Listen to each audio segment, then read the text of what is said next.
BFA Painting, Applied Arts, Photography, Videography, Editing, Cinematography, Degree కోర్సులకు చిరునామా Sri Venkateswara college of fine arts, Madhapur, Hyderabad. Admissions open for 2026-27.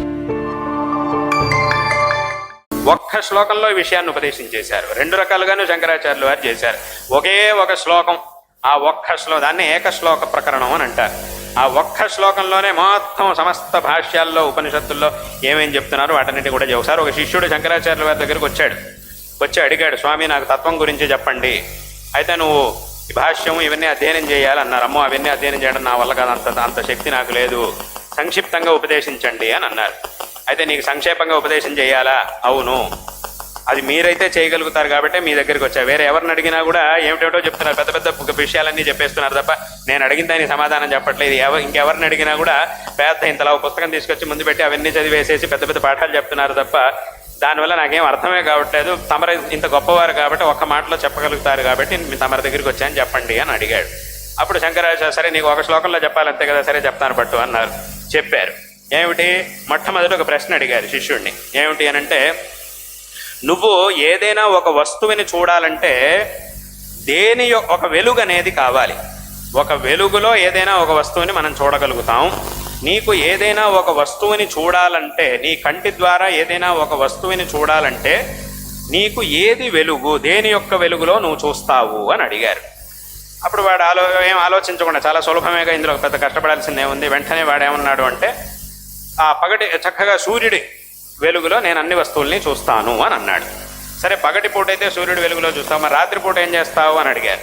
దీపం పెట్టుకొని దాని వెలుగులో అన్నీ చూస్తాను అని అన్నాడు.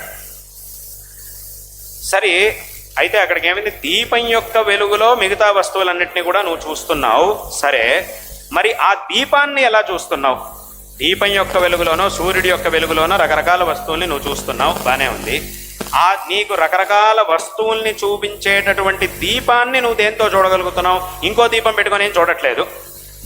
ఒక దీపం ద్వారా వేరే వస్తువుని దీపం ఉంది అనే దానికోసం ఇంకో దీపం అవసరం లే. కాబట్టి ఆ దీపాన్ని యొక్క జ్ఞానం నీకు ఎలా కలుగుతోంది?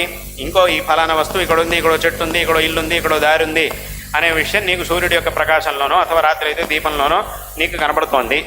ఆ దీపం యొక్క జ్ఞానం నీకు ఎలా వస్తోంది అని అడిగారు. అప్పుడు వెంటనే వాడు చెప్పాడు, నా కంటితో నేను చూస్తున్నాను, నా కంటితో దీపాన్ని చూడగలుగుతున్నాను, ఆ దీపం యొక్క వెలుగులో రకరకాల వస్తువుల్ని అన్నింటినీ కూడా నేను చూస్తున్నాను అని అన్నాడు. అంటే అక్కడికి ఏమైంది, మిగతా వస్తువుల్ని నాకు ఈ దీపం అనేది చూపిస్తూ ఉన్నది, కంటి ద్వారా దీపం అనేది నాకు చూపిస్తూ ఉన్నది. ఆ దీపమునేమో నా కన్ను నాకు చూపిస్తుంది, ఇంకో దీపం యొక్క అపేక్ష లేకుండా ఆ దీపాన్ని నా కన్ను నాకు చూపిస్తోంది అని అన్నాడు. సరే అదైంది, బాగానే ఉంది. నువ్వు కళ్ళు మూసుకున్నప్పుడు, సరే కంటితో అన్నీ చూస్తున్నావు, బాగానే ఉంది. కళ్ళు మూసుకున్నప్పుడు అప్పుడు ఏమవుతుంది? ఎందుకంటే కళ్ళు మూసుకున్నప్పుడు కూడా నీకు జ్ఞానం వస్తూనే ఉంది. కళ్ళు మూసుకున్నంత మాత్రాన ఏమవుతోంది? కంటితో దేన్నైతే చూడగలుగుతావో దాన్ని మాత్రం నువ్వు చూడలేకపోతున్నావు అంతే. కానీ జ్ఞానం అనేది ఎలా వచ్చింది? బుద్ధి ద్వారా మిగతా వస్తువుల్ని తెలుసుకుంటున్నావు, సరే. ఈ మిగతా ఎలా వచ్చింది? బుద్ధి ద్వారా మిగతా వస్తువుల్ని తెలుసుకుంటున్నావు, సరే. ఈ మిగతా వస్తువుల్ని తెలుసుకోవడంలో ఈ బుద్ధి అనేది నాకు సాధనంగా పనిచేస్తూ ఉన్నది. నా దగ్గర బుద్ధి అనేటటువంటి ఒక వస్తువు ఉన్నది, దీని ద్వారా నేను అన్ని విషయాల్ని ఆలోచించగలుగుతున్నాను అనే జ్ఞానం నీకు ఎలా వచ్చింది? ఈ బుద్ధి యొక్క జ్ఞానం నీకు ఎలా వచ్చింది అని అడిగారు. అప్పుడు ఇంకక్కడ వేరే ఇంకేం లేదు. ఎందుకంటే బుద్ధి యొక్క జ్ఞానాన్ని రావడానికి ఇంకో బుద్ధి అనేది, రెండు బుద్ధులు ఉండవు. మళ్ళీ రెండు బుద్ధి అంటే మళ్ళీ దాని జ్ఞానం ఎలా వచ్చి దానికి ఇంకో బుద్ధి, దానికి ఇంకో బుద్ధి, ఇలా చెబుతూ పోతే ఇంక అది పూర్తవదు. కాబట్టి ఈ బుద్ధి అనేది ఒకటి ఉన్నది అనే జ్ఞానం, అంటే ఈ బుద్ధిని మనకి చూపించేటటువంటి ప్రకాశం ఏమిటి అని అంటే ఇంకక్కడ వేరే ఇంకేమీ లేదు, నా ఆత్మస్వరూపం ఏదైతే ఉందో అదే అన్నాడు వాడు. అప్పుడు అన్నారు, అయితే ఆ ఆత్మ అంటే నీ బుద్ధిని కూడా నీకు చూపించేటటువంటి ఆత్మస్వరూపం ఏదైతే ఉందో అదే నిజంగా నువ్వు, అది తప్ప ఇంకో వస్తువు అనేది లేదు, అదే నువ్వు అని చెప్పారు. ఎందుకంటే ఈ ప్రశ్న పరంపర అనేది ఏదైతే ఉందో ఇది ఇక్కడికే ఆగిపోతుంది.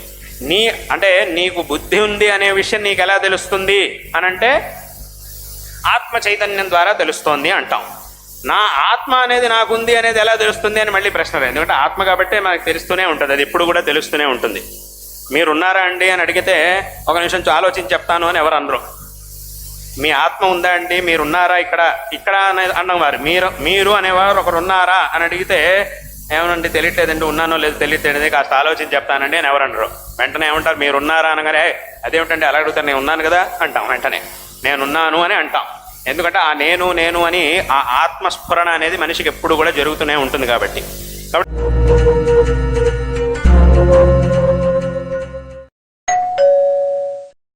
దాన్ని తెలుసుకోవడానికి ఇంకో ప్రమాణమే అవసరం లేదు, ఇంకో సాధనం ఏవి కూడా అది అవసరం లేదు.